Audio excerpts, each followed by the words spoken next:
Ya utilicé la forma pasiva, ahora vamos con la forma activa. Así que no se duerman al estar el micrófono. O ya sé, tengo una mejor manera. Como todos sabían que tenían que estudiar estado de choque, a quien yo vea dormido lo paso para que continúe la clase. ¿Sí? Sí, claro. Y ya saben que soy maquiavélica, así que sí lo voy a hacer. ¿Verdad? No. Ok. Vamos a ir con la última parte de los choques de tipo distributivo, que es el choque séptico. Pero a ver, acá está la razón por la que los mandé al baño. La verdad, chavos, es que no puedo hablarles de choques sépticos si no les hablo de sepsis. Y sepsis es un tema aparte. Entonces, vamos a hablar de sepsis, pero vamos a hablar más rapidito, así que los necesito muy atentos. Sepsis ha cambiado mucho, es uno de los temas más relevantes y siempre en los congresos de urgencias y en los congresos de medicina crítica y en todo hay sepsis. ¿Pero qué demonios es sepsis? Ha cambiado mucho el concepto. Como tal, el diagnóstico sigue, pero el concepto ha cambiado mucho. En el 2012 existió o salió un artículo que se llama Solvable Sepsis. Este artículo del 2012 definió la sepsis como la presencia de 3 o más criterios de respuesta inflamatoria sistémica o CIRS más la sospecha de un foco infeccioso. Entonces, los criterios de CIRS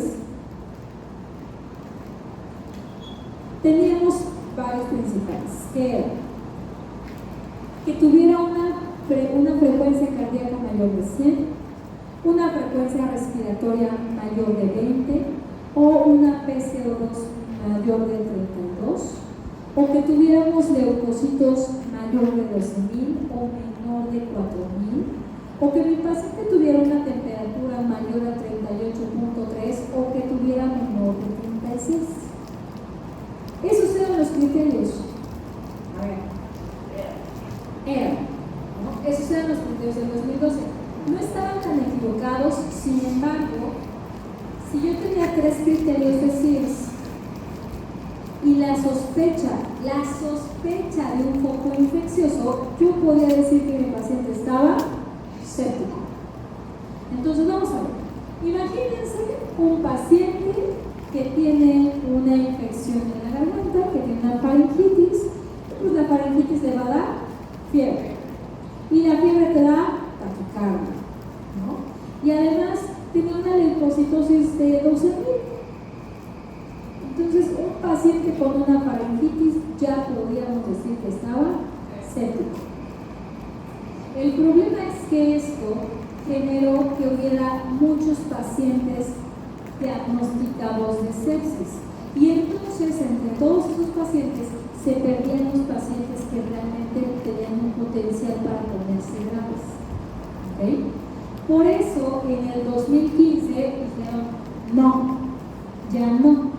Y desaparecieron el diagnóstico de respuesta inflamatoria sistémica.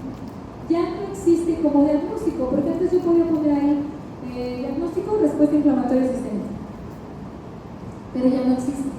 Existe como tal, como un proceso inflamatorio que es identificable, pero ya no es como diagnóstico. Después, en el 2015, dijeron que para que yo pudiera diagnosticar sepsis, sacaron una macrofada que le llamaron Quick-SOFA. ¿Han escuchado de Quick-SOFA? ¿No? ¿No leyeron de Quick-SOFA? El Quick-SOFA es una reducción de una escala que se utiliza para calcular o para pronosticar mortalidad. Y esa escala es para pacientes críticos. La escala de SOFA es una madre sota que te identifica frecuencia cardíaca, bicarbonato, bilirrubina, CO2, si utilizas vasopresores, es un gran gigante, y con eso tú determinas la mortalidad del paciente. Bueno, tomaron de esos parámetros y sacaron una fufada que es QuickSOFA. Y entonces en el QuickSOFA nos pide 3 parámetros. El parámetro de frecuencia cardíaca, en el cual si tenemos una frecuencia mayor a 100, pues ya podría entrar con frecuencia cardíaca.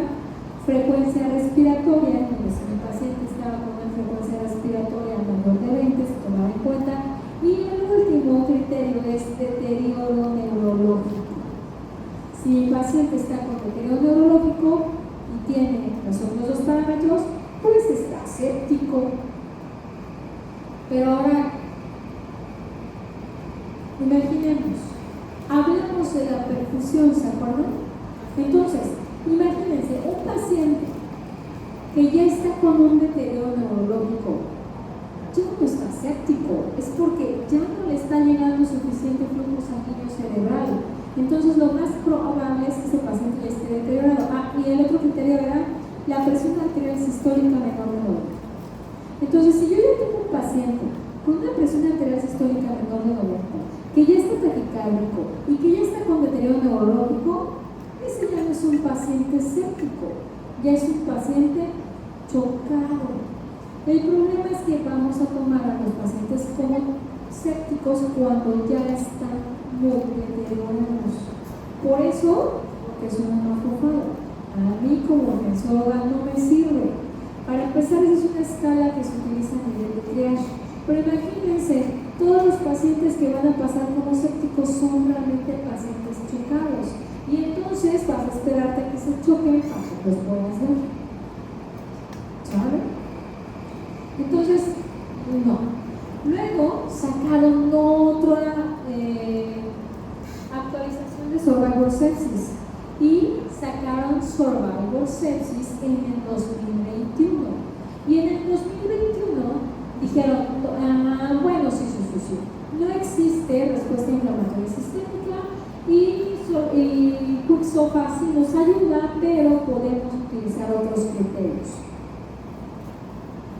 Y entre esos criterios utilizan lo que nosotros llamamos como criterios ampliados que veíamos en QuickSOFA en el 2012. Porque en el 2012 decían, tiene sus criterios de respuesta inflamatoria sistémica más la sospecha de un foco infeccioso,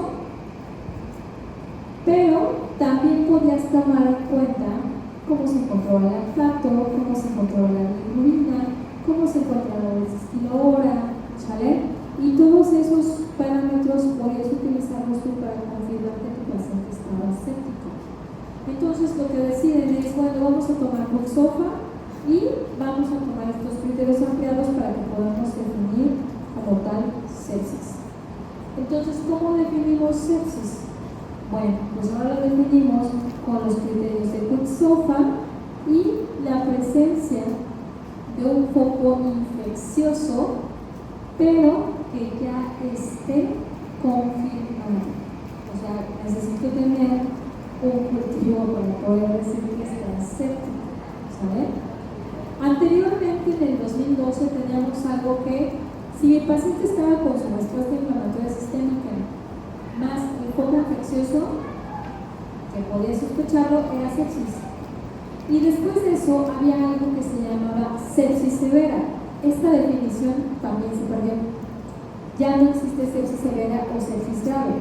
Pero voy a explicar qué es la sepsis severa porque, a mi parecer, es un punto muy importante porque nos va a indicar si el paciente está con tendencia a estado de choque. Yo puedo tener un paciente séptico y puede estar séptico pero no chocado, pero puedo tener un paciente séptico que tenga tendencia al estado de choque, y eso es sepsis severa, que pues no existe en la definición, sino que ahora solo se le llama sepsis. Y es cuando tengo un paciente que tiene asociación a una disfunción de un órgano, que en este caso estamos hablando principalmente del sistema cardiovascular. ¿Okay? Entonces, el paciente ya va a empezar hipotensión arterial, y aquí como la presencia de una presión sistólica menor de 90 milímetros de mercurio, ¿okay? Que es el mismo criterio que utiliza Coixofa, que tenga una presión arterial de más de 40 milímetros, una disminución de más de 40 milímetros de mercurio con respecto a las basales. Porque yo puedo tener un paciente que tenga una presión y que llegue el paciente y diga, ay, pues es que yo sí manejo mi presión. Me ha tocado ver pacientes que tienen presión de 170 de sistólica. Señora, su presión está alta. ¿Cuánto tengo? 170. Ay, doctora, está bien bajita. Yo manejo 190. Ajá, te lo juro. Y entonces, si yo tengo esa paciente que normalmente maneja 170 y de repente mi paciente presenta 130, o sea, ¿qué vamos a decir? Ah, pues la presión está normal, con tendencia a estar elevada. Pero si esta paciente maneja 170, 180, ¿cómo está? Hipotensa. Entonces, ya para este paciente que maneja una basal mucho más alta, cuando yo tengo 40 milímetros de mercurio por debajo de su basal, es que este paciente ya está hipotenso. Y entonces, cuando yo tenía un paciente con estos criterios, o un paciente con estos criterios, en el cual ya me está bajando la presión arterial,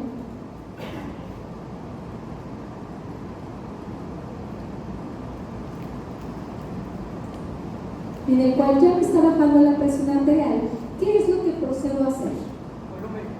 Exacto. Entonces, ¿qué hacíamos?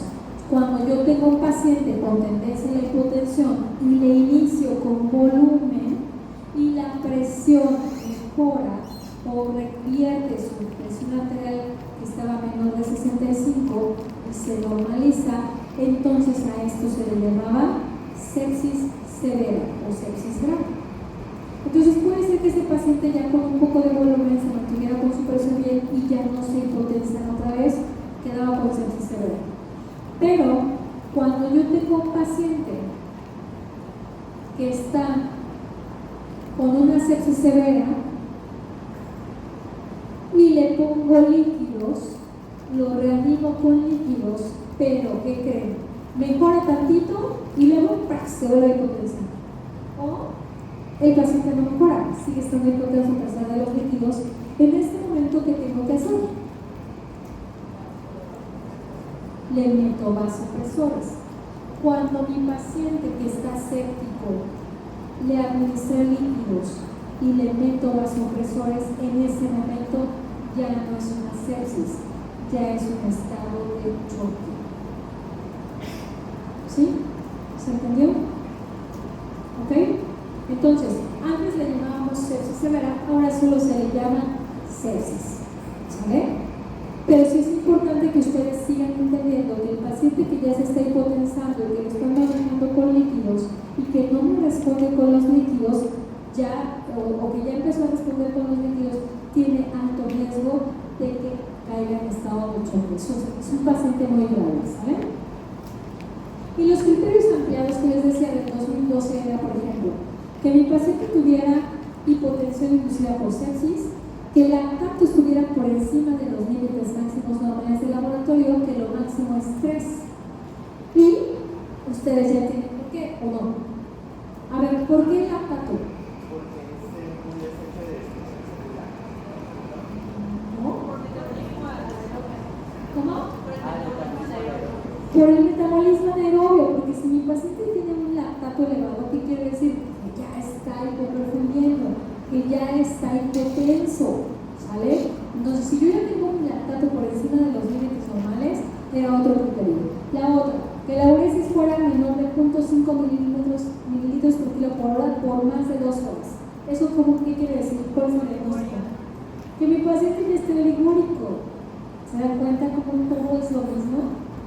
La otra, que mi paciente tenga una lesión pulmonar aguda con un índice de Kirby, o es igual al PO2 entre PO2 menor de 250. A esto me voy a adelantar porque esto lo vamos a ver en insuficiencia respiratoria. Pero esto, la PO2 menor de 250, me habla de una lesión pulmonar, de una respuesta o de un síndrome de insuficiencia respiratoria en el adulto. Lo normal es más de 300, menor de 250 es insuficiencia respiratoria leve, de 200 es moderada y menor de 100 es severa. ¿Sale? Entonces, si mi paciente ya está con una lesión pulmonar, también es uno de los parámetros, porque el estado de choque, cuando ya empezamos a tener datos de hipotensión, va a empezar a disminuir la perfusión de los órganos. Y entonces los órganos van a empezar a tener daño. O sea que el primero que empieza a tener daño es el cardiovascular, porque va a haber una vasodilatación, porque no va a lograr compensar las pérdidas, ¿sale? Pero eso va a generar que otros órganos empiecen a fallar. Y el siguiente es generalmente el pulmón, porque por la misma disminución de la perfusión empieza a generar alteraciones también en el intercambio gaseoso y nos genera un proceso inflamatorio que nos va a ocasionar un síndrome de estrés respiratorio del cuerpo. ¿Vale? ¿Cuál sería un nivel de lactato ya considerable? Más de 3. Lo normal es 3. Más de 3 es un lactato ya considerable. ¿Sale? Ahora, otro de los criterios era una creatinina mayor de 2. ¿Ok? ¿Quién me dice lo normal de la creatinina? Por debajo de 1.2. Así es, hasta 1.2. ¿Sale? Entonces, que mi paciente tenga una creatinina más de 2, ¿qué quiere decir? Que ya está con una lesión renal. ¿Sale? Entonces, generalmente este va a estar asociado a este. Mi paciente que está disminuyendo uresis, que ya está oligúrico y que además está con elevación de la creatinina, eso ya es una lesión renal aguda. ¿Y qué creen? Esa es otra falla de órgano. ¿Sale? Bilirrubinas más de 2 por falla de a nivel hepático. El recorte de plaquetas, que acabo de decir, que en el caso de las infecciones las plaquetas disminuyen. Y entonces empieza a haber un mayor consumo. Si mi índice plaquetario está menor de 100.000, habla también probablemente de un proceso infeccioso, ¿sale? Y la coagulopatía, ¿sale? Entonces, esos son criterios ampliados para que yo determine también si mi paciente está con datos de sepsis. Pero la verdad es que los pacientes que ya están con estos criterios es porque ya están en una sepsis severa o que ya están a pie de estar en un choque seco, ¿sale? ¿Hasta acá se entendió? Ahora, yo ya tengo mi paciente que no respondió con líquidos, le inició vasopresores y en ese momento se llama estado de choque. Pero hay pacientes que cuando les administramos los líquidos mejoran. Sin embargo, hay pacientes que les administro los líquidos, que les administro los vasopresores y que creen, sigue estando hipotenso.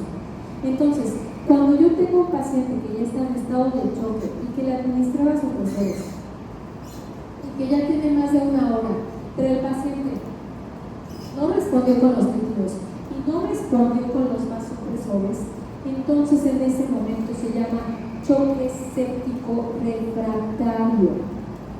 ¿Ok? ¿Qué quiere decir? Que este paciente está muy grave, no está respondiendo y le podemos ir subiendo los vasopresores a dosis más altas y mi paciente no responde. Entonces, ese paciente es un paciente que tiene una mortalidad muy alta.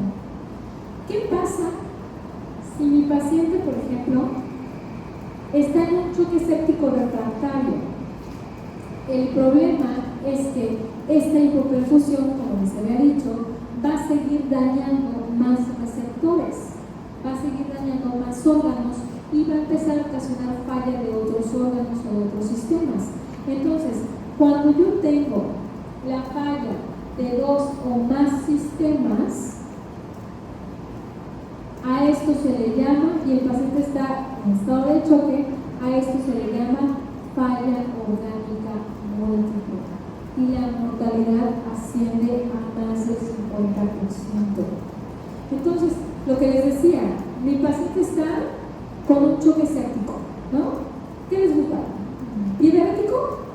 Es muy común.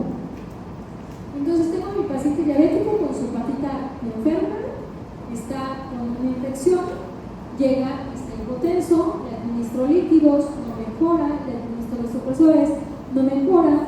Resulta que el paciente ya no está orinando, ya tiene una ese estilo ahora que está en menos de 0.3 y la creatinina se está elevando. Entonces ya tengo, para empezar, en el momento en el que se hipotensó, yo ya tengo una falla a nivel cardiovascular, ya tengo una falla cardiovascular, y luego el paciente ya no está orinando, tengo una falla renal.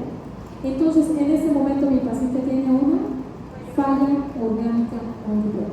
Pero imagínense que también las plaquetas ya están disminuyendo, entonces ya tengo una alteración, una falla a nivel hematológica, ya tengo 3 fallas, ¿sí? Y como no le llega suficiente sangre a su cabecita porque está muy hipotenso, ya está con deterioro neurológico, entonces ya es una 4ª falla. Mientras más fallas tenga el paciente, el porcentaje de mortalidad es más alto, ¿vale? Pero ¿cómo empieza todo esto? Vámonos de regreso. O sea, ya entendieron cuál es el progreso, ¿no? ¿Qué es lo que pasa y por qué mi paciente le da una respuesta inflamatoria sistémica? ¿Por qué se hipotensa? Miren, lo que va a pasar es que mi paciente va a tener una lesión. Hablamos de hepatita diabólica, ¿no? O sea, tiene su pie diabético. Tiene ahí su lesión. Resulta que el abuelito se va caminando a cosechar y no se dio cuenta porque pues ya no siente, ya tiene una neuropatía diabética, y se le hace una bolsita en la patita. Pero como vive solo con su pobre señora, los dos viejitos no se pueden agachar, nadie le revisa la patita, hasta que de repente siente un poco de dolor, siente que huele mal, y se revisa y tiene una gran úlcera. Entonces, ¿qué pasa? La respuesta a la lesión, lo que va a pasar es que la respuesta siempre es a nivel local. Inicialmente es a nivel local, o sea, va a tener un proceso inflamatorio a nivel donde se encuentra la úlcera de su piecito. Esto lo que va a generar es que va a haber factores proinflamatorios a ese nivel. El problema es que cuando los factores proinflamatorios son más severos porque tenemos una infección que no remite, lo que va a pasar es que va a generar a ese nivel vasodilatación. Por la lesión a nivel endotelial se va a empezar a formar algo que se llama óxido nítrico. Y el óxido nítrico es uno de los mayores potentes vasodilatadores y va a generar que se vasodilate. ¿Para qué le sirve la vasodilatación a nivel local? Pues para que lleguen más factores de necrosis tumoral, interleucinas inflamatorias, y entonces macrófagos, etc. Y lleguen y traten de destruir el agente patógeno. El problema es que cuando tenemos una respuesta exacerbada, esto nos va a generar un proceso sistémico. Entonces, de manera inicial tenemos la formación del óxido nítrico, genera vasodilatación a nivel del flujo sanguíneo localizado. Va a generar una vasodilatación a nivel de ese, va a mejorar el flujo sanguíneo, lo cual va a ocasionar que haya más estímulo por las interleucinas, la interleucina 1, factor de necrosis tumoral, alfa y factor de necrosis tumoral beta. Esto nos va a ocasionar que genere más daño, ¿sale? Va a empezar a producir más factores inflamatorios a partir del óxido nítrico, por lo cual va a haber más lesión celular y esto va a ocasionar que haya una mayor vasodilatación. Entonces, esto se va haciendo más grande. ¿Qué es lo que va a pasar? Que nuestros polimorfonucleares van a llegar a la célula, van a llegar a ese endotelio, se van a pegar por las interleucinas, por la selectina P y la selectina E, se pegan a la célula. Una vez que se pegan en la célula, lo que va a pasar es que van a empezar a rodar, que es un bowling. Y el problema es que, si ustedes recuerdan, tenemos un estado de vasodilatación por ese proceso inflamatorio que genera el óxido nítrico. Lo que va a pasar es que esta vasodilatación va a generar que los espacios intercelulares que normalmente están cerrados se abran, se van a extender, y entonces va a dejar espacios por los cuales los polimorfonucleares ingresan a la célula. Y entonces, ¿qué va a pasar? Que estos polimorfonucleares llegan a la zona donde está el proceso inflamatorio, donde está la infección, van a tratar de destruir, van a fagocitar, pero en ese lapso, pues obviamente van a producir más interleucinas, factor de necrosis tumoral, y esto lo que va a producir es que la lesión local se vaya extendiendo. medida que hay un proceso inflamatorio más severo, lo que va a pasar es que estos mismos factores de necrosis tumoral y las interleucinas, porque el endotelio está un poco más abierto, van a dirigirse hacia vasos sanguíneos. Y entonces, como ya tengo una gran descarga de interleucinas inflamatorias y están viajando por la sangre, van a llegar, se van a distribuir a todos los vasos sanguíneos y van a generar una vasodilatación sistémica. Y entonces, por eso van a generar nuestra hipotensión. ¿Sale? Entonces, lo que originalmente nos protegía, que son todas las interleucinas para tratar de destruir ese patógeno, pues llega a un punto donde la respuesta inflamatoria es tan exacerbada que va a ocasionar daño. ¿Sale? El problema es que circulan a nivel sanguíneo y eso de esa manera tiene acceso a todos los vasos sanguíneos del sistema. ¿Sale? Por eso hay una vasodilatación generalizada, que es lo que ocasiona que mi paciente termine con vasodilatación.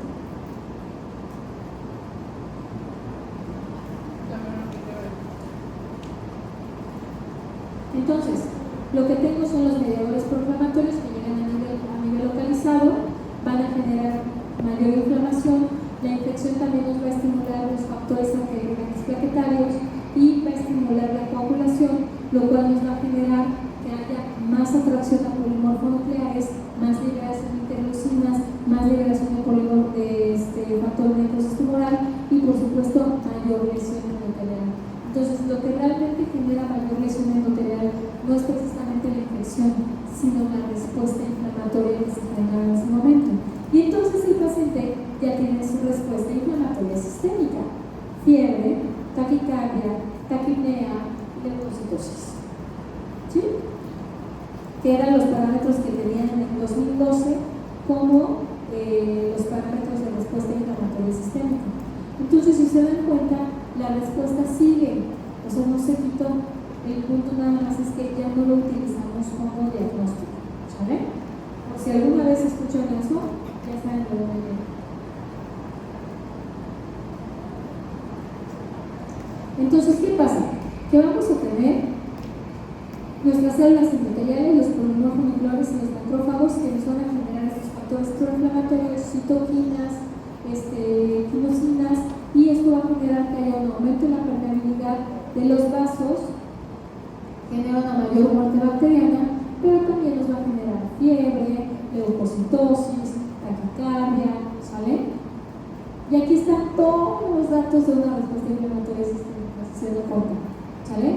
Y obviamente vamos a tener edema. El edema también genera que el tejido sea más friable, por lo tanto vamos a tener lesión celular, daño a órganos, leucocitopenia, ¿sale? Y nos va a generar una respuesta exacerbada. Y entonces nos vamos a ver, este proceso inflamatorio que es localizado y posteriormente se va haciendo más exacerbado hasta el nivel sistémico, nos va a dar una respuesta más que va a generar más deterioro. Y entonces tenemos algo que se llama CARS, así como el rayo McQueen, ¿sale? CARS es el síndrome de respuesta antiinflamatoria compensadora. A ver, les voy a poner una imagen, porque después de eso va MARS, que es un síndrome de respuesta antagonista mixta. Y vamos a ver, aquí se los voy a explicar para que me entiendan, porque no les dejo ni nada. A ver, primero, tengo un proceso inflamatorio localizado, una injuria endotélica, ¿no? Empezamos a producir interleucinas inflamatorias, polimorfonucleares, el proceso inflamatorio se va haciendo más extenso hasta que nos va a dar una respuesta inflamatoria sistémica. ¿Sí? O sea, ya en este punto tenemos tantos productos inflamatorios que ya están viajando en el sistema sanguíneo. ¿Okay? Y tenemos una respuesta inflamatoria sistémica. Para este punto, mi paciente seguramente está con leucocitosis en 14, 15,000, 17,000, 20,000, los que quieran. Entonces, aquí va a ir subiendo la respuesta inflamatoria. Pero, ¿qué pasa con SIDS? Que es una respuesta tan exacerbada que en lugar de generar, o en genera daño. Es como si alguien se robara aquí un dulce y yo mando traer a la Guardia Nacional. Ajá. Entonces, ¿qué va a hacer la Guardia Nacional? Va a venir y va a revisar mochilas para ver dónde está ese dulce, y en su lapso se va a encontrar papitas, refrescos, y se los van a quitar, ¿no? Entonces les van a terminar quitando todo lo demás. Así que, ¿quién produjo más daño? ¿Quién se robó el dulce o la Guardia Nacional? Además de que va a pasar, todo va a vetar, todo va a destruir todo, ¿no? O sea, no son muy cuidadosos, que digamos. Entonces, el CIS es como la Guardia Nacional en el salud, ¿eh? con poder. Lo que va a pasar es que va a generar más daño que lo que nos va a ayudar. El organismo se da cuenta de esto y entonces echa a dar una respuesta antiinflamatoria. Y a eso le llamamos CARS. Entonces, como se da cuenta que las interleucinas inflamatorias están demasiado elevadas, tenemos una dosis excesiva, va a empezar a formar interleucinas antiinflamatorias, la 4, la 10, la 13. Estas interleucinas antiinflamatorias van a tratar de neutralizar el sistema o las respuestas inflamatorias, ¿sale? Y entonces, está bien chido, porque mi paciente que tenía 30,000 leucos, ¿qué creen? De repente ya tiene 20, 17, 16, 10, 9, 8, 7, 6, ya está normal, 5, 4, 3. Y eso ya no está normal. Por eso les dije al principio que era leucocitosis mayor de 12,000 o menor de 4,000. ¿Por qué? Porque mi paciente aquí tiene más de 12, 20, lo que ustedes quieran, pero la respuesta inflamatoria, la respuesta antiinflamatoria también se hace masiva, y el punto es que contrarresta la respuesta inflamatoria. Entonces aquí hay un problema porque ya no tenemos una respuesta inflamatoria que protege el sistema. Aquí ya tenemos un sistema inmune depletado. Entonces el hecho de que mi paciente lo vea jodido, pero ya bajaron los leucos, no quiere decir que está bien. Quiere decir que ya está en CARS, ya está en una respuesta inflamatoria antagónica, ¿sabe? Y quiere decir que este paciente está mal. Cuando el organismo se da cuenta, trata de echar a andar otra vez la respuesta inflamatoria, y a esto se le llama MARS, que es la diapositiva que les pasé hace rapidito. Pero ¿qué creen? Como el sistema inmune ya está tan depletado, ya no alcanza. Sepsis, choque séptico, choque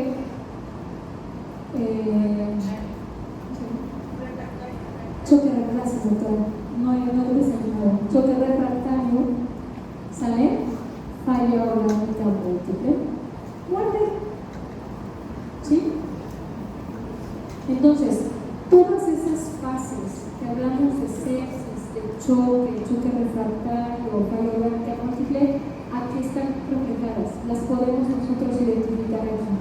Entonces, cuando ya tenemos un paciente que está con su respuesta antagónica, pues ya estamos casi en un paciente con falla orgánica múltiple. Y como les había dicho, el paciente con falla orgánica múltiple, la mortalidad es sumamente alta.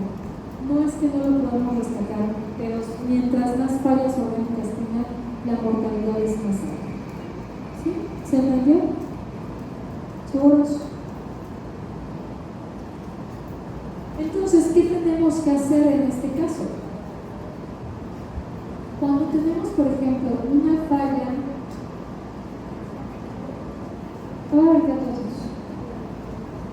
no sé por qué lo puse. Cuando tenemos un choque de tipo refractario, ¿qué hacemos? Uno de los tratamientos que nosotros damos al paciente es administrar esteroide. En el concepto que ya les dije, ¿en qué me ayudaría el esteroide? Para disminuir el sistema inmune. Esto porque cuando yo no tengo mi choque séptico refractario, mi paciente apenas está entrando, probablemente está entrando en la falla orgánica múltiple y todavía no tiene la respuesta antagónica. ¿Sí? Entonces, en este caso mi paciente todavía puede ser que responda y que gracias al esteroide, que en este caso utilizamos hidrocortisona 200 miligramos en 24 horas nada más, nos va a ayudar para disminuir la respuesta inflamatoria que está exacerbada, pero además también nos va a ayudar para estimular las adrenales para que haya una mayor respuesta adrenérgica, porque mientras el paciente se encuentra con más deterioro, el problema es que la respuesta adrenal disminuye. ¿Saben? ¿Dudas? ¿Notas? Las voy a separar. Sí, ya ustedes. ¿Vale? Pongan atención, ¿saben? ¿Dudas? ¿No? ¿Qué pasó? ¿Y cómo podemos diferenciar si la disminución de respuesta inflamatoria es por los corticoides o porque ya está empezando a Está bien fácil. Tu paciente tiene leucos, o sea, ya está con leucopenia, ¿no? Tiene 5,000 o creo que está en 10,000, pero tenía 27. ¿Fue una respuesta al antibiótico o es que el paciente está poniendo mal? Si tú ves clínicamente mejor a tu paciente, cabe la posibilidad de que haya sido mejoría. Si tú lo ves mal, definitivamente no es por mejoría. Ahora, podemos nosotros tomar algo que se llama procalcitonina, ¿sale? Entonces, vamos a tener,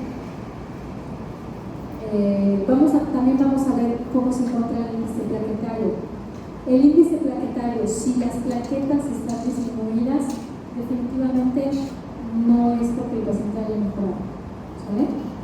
Si tu paciente sigue con tendencia a hipotensión, está chocado y mejora sus leucos o disminuye sus leucos, no es una respuesta que sea favorable para el paciente. Si requiere cada vez más vasopresor y tu paciente está bajando los leucos, es la respuesta antagonista. ¿Sale? ¿Ok? ¿Dudas? ¿No? ¿Seguros?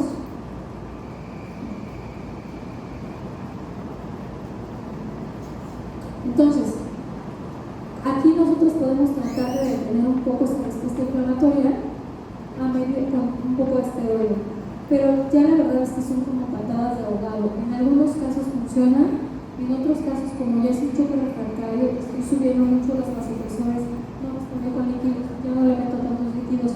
Si no responde con eso, el paciente va a caer en falla orgánica múltiple y vámonos. Pues cuando el paciente ya no responde a los vasopresores, el paciente va a morir. ¿Sale?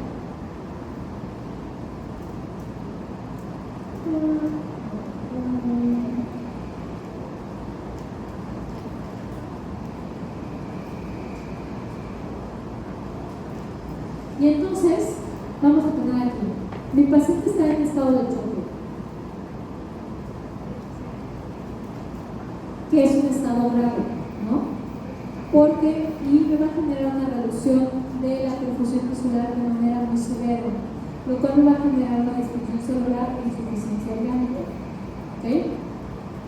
Esta hipoperfusión va a generar que la presión arterial esté bajo, el rendimiento vascular va a estar disminuido y la función celular ya se va a alterar. Entonces, esto me va a provocar alteraciones en la perfusión tisular. ¿Sale? Lo cual, estas alteraciones en la perfusión tisular me van a generar reducción del gasto cardíaco, reducción del volumen de sangre circulante eficaz e hipotensión. ¿Sale? Cuando yo voy a diagnosticar hipotensión es cuando yo voy a poner a un paciente con una presión arterial media menor de 65, no 60, 65, o que yo tenga una presión arterial sistólica menor de 90. En este momento digo que mi paciente está hipotenso y que está chocado. ¿Ok? Entonces, creo que ya está de más que les muestre fórmula de presión arterial media porque ya se la saben, ¿no? Aquí sacamos la fórmula de presión arterial media. Por lo tanto, el estado de choque lo vamos a definir como una alteración de la perfusión tisular con hipoxia celular.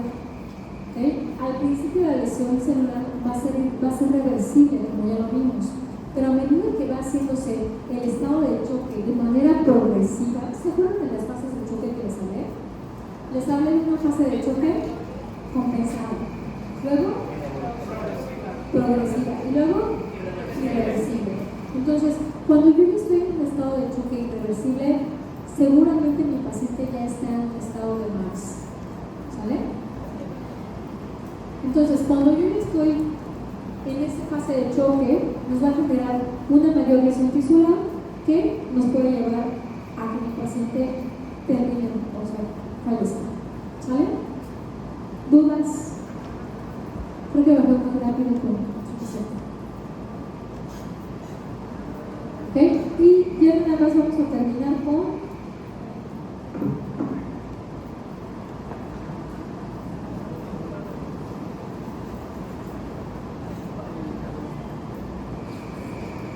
nos falta un estado de choque. Ya vimos choque hemorrágico, ¿no? Bueno, choque hipovolémico. Ya vimos los choques de tipo distributivo, que es anafiláctico, neurogénico y séptico. Nos falta el choque de tipo cardiogénico.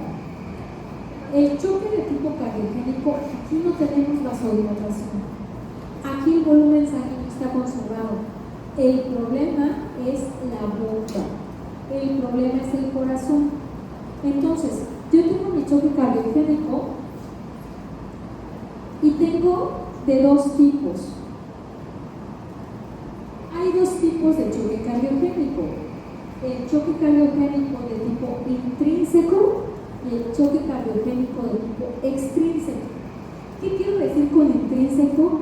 Que alguna de las estructuras del corazón está dañada. Por ejemplo, puedo tener un choque cardiogénico por disfunción de las válvulas, puedo tener un choque cardiogénico por insuficiencia cardíaca, puedo tener un choque cardiogénico por infarto agudo del miocardio, puedo tener un choque cardiogénico por una infección, miocarditis, ¿sí? Y puedo tener un choque cardiogénico de tipo extrínseco en el cual el corazón está sin problemas, o por lo menos no problemas tan severos como para generar una disfunción cardíaca.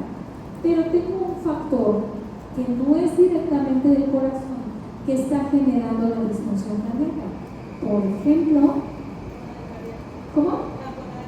Tamponada cardíaca, en el cual mi corazón está dentro de una bolsita, esa bolsita es el pericardio, y el pericardio está lleno de agua. Entonces aprieto la bolsa y llega un punto donde la presión en ese pericardio es tan elevada que cuando el corazón quiere hacer diástole no le permite, y entonces no permite que haya un adecuado llenado cardíaco. ¿Sabe? Por lo tanto, ¿cómo va a estar el llenado a nivel de los ventrículos? Disminuido. ¿Cómo va a estar el gasto cardíaco? Disminuido. Y entonces eso es lo que va a generar el choque cardiogénico. ¿Sabe? ¿Qué otras patologías generan un choque cardiogénico de tipo extrínseco? Neumotórax, atención, en el cual mi corazón está bien, pero yo tengo un aumento de la presión intratorácica. Recuerden, la presión intratorácica, ¿cómo es? Negativa. Exacto, ya lo hablamos. La presión intratorácica es negativa. ¿Qué pasa si yo agarro una navajita y le hago ¡tax! O sea, va a entrar aire y va a generar que ese aire me cambie la presión que era negativa, entra aire y genera una presión positiva. Y entonces, ¿qué va a pasar? Que esa presión positiva me va a aplastar el corazón. Van a pasar dos cosas. Aplasta el corazón y ocurre algo similar que con el tamponado cardíaco, ¿no? Donde no permite que tenga un adecuado diástole, que no permite que haya un adecuado llenado a nivel ventricular y, por supuesto, el gasto cardíaco disminuye en la sístole. Y la otra es que vamos a tener aquí una alteración a ser mayor, por lo tanto, yo les dije, el flujo, o lo que sea, siempre va a ir de mayor a menor presión, ¿se acuerdan? Entonces, como mi presión intratorácica suele ser negativa, el retorno venoso permite que se dé. O sea, ¿nunca se han preguntado cómo es que la sangre, cuando estamos parados, va de las extremidades hacia la cara? Hacia el corazón? Pues es gracias a la presión negativa que hace como un efecto de succión y le ayuda a que llegue ese flujo sanguíneo. Pero si yo tengo una presión negativa, más positiva en el tórax, ¿qué le va a pasar al gasto cardíaco? Pues disminuye. Entonces pasan dos cosas. Hay un menor gasto cardíaco, hay un retorno venoso y también hay un menor llenado cardíaco. Por lo tanto, ¿qué le va a pasar a nuestro flujo? Pues disminuye. Así que el paciente, cuando está con un neumotórax de tensión, cuando está con un tamponado cardíaco, si no se resuelve esto, el paciente se muere. Esa es de las urgencias que tienen que ser ya. Ese es un código, un tamponado cardíaco, que ya está con hipotensión, ya está con un choque cardiogénico, o un neumotórax a tensión, son códigos prácticamente rojos. O sea, ese entra inmediato, porque si no le damos manejo, va a caer en paro. Es un inminente paro. ¿Vale? Casi es un código rojo. ¿Ok? ¿Sí quedó claro? Entonces, en el choque cardiogénico tenemos que identificar si es extrínseco o si es intrínseco, porque obviamente el tratamiento va de acuerdo a la causa que originó ese estado de choque. ¿Sale? Entonces, si yo tengo un paciente con causas intrínsecas y tengo un paciente con un infarto, pues lo que voy a tratar de hacer es mejorar, ayudar a ese corazoncito que no tenga tanto trabajo, meterle diurético, meterle hipnotrópico, ¿sale? Si mi paciente lo que tiene es una arritmia, por ejemplo, una arritmia letal como una taquicardia ventricular con pulso, ¿no? Pero que ese paciente ya está teniendo datos de bajo gasto, lo que voy a hacer es meterle un antiarrítmico, ¿sale? Para mejorar ese gasto cardíaco, o en dado caso que necesite, pues lo voy a cardiovertir, ¿no? Que es chicharrín, pero más controlado, ya lo habíamos visto, ¿no? Entonces, con eso yo voy a tratar de revertir las causas intrínsecas, y las causas extrínsecas también hay que retirarlas, hay que mejorar o hay que revertir ese neumotor de esa tensión. Hay que darle tratamiento de ese tamponado cardíaco. Por ejemplo, los pacientes que entierran vivos, así que les entierran cuando les ponen la tierra, también son pacientes que pueden hacer un choque cardiogénico extrínseco. Hace varios años llegó una bebé, como de 3 años. Su papá era herrero, y había hecho un gran portón. Ese portón lo tenía ahí en su cochera, porque ya le iba a entregar, ahí trabajaba el señor. El problema es que la niña está jugando, de alguna manera los hermanitos mueven el portón, porque estaba recargado en la pared, el portón se le viene a la niña encima. Y era de esos portones que son de hierro así pesado, ¿no? De hierro. Entonces, ese portón le generó a la niña una obstrucción. Con la misma presión que generó, no permitía que hubiera un gasto cardíaco, estaba generando una presión. Entonces, ¿qué fue lo que pasó? Que esta niña hizo un choque cardiogénico. Como el portón era muy pesado, cuando llegan los papás tratan de levantar, no pueden, una niña fallece. O sea, los choques extrínsecos son muy rápidos, porque es como si literalmente agarraras el corazón y no le dieras datos. ¿Vale? Entonces, es muy importante entender cómo identificarlo y darle manejo rápido. ¿Dudas? ¿No? ¿Seguros? Ok, vamos a ver. Tarea. Para la próxima clase, como me han estudiado mucho de choque, he visto que han estudiado mucho de choque, entonces van a mostrar un artículo de vasopresores. Ok. Quiero que el artículo esté impreso, porque la próxima clase la van a dar ustedes. ¿Sale?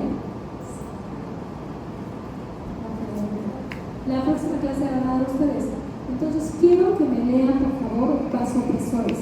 Les digo cuáles, porque luego hay muchos vasopresores. No quiero que metan más de lo que necesitan. Necesitamos norepinefrina, dobutamina, dopamina, repito, norepinefrina, dobutamina, dopamina, levosimendan,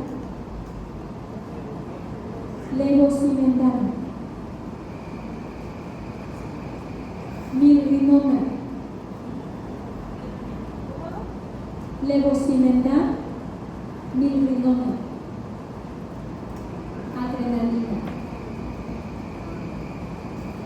vasopresina. ¿Qué es lo que quiero, chavos?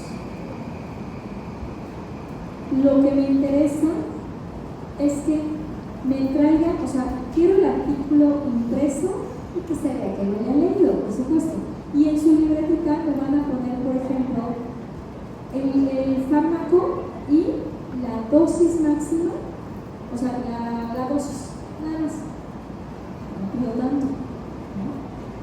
Digo, podría pedirles un muñequito con los dermatomas. No, creo que no pido tanto. Y hasta eso, doctor, no pido tanto. Entonces, quiero eso. ¿Por qué? Porque la próxima clase, chicos, son vasopresores. Necesito que traigan dulces. Ya saben a qué me refiero, ¿verdad? Necesito que traigan dulces. Sí, ya sé. Esta es de las últimas clases que están haciendo ustedes. Entonces, vamos a ver los vasopresores. Es un poquito complicado entender cómo usarlos, entonces sí necesito que vengan bien despiertos, por favor. Porque les voy a enseñar a calcular los vasopresores y les voy a enseñar a usarlos.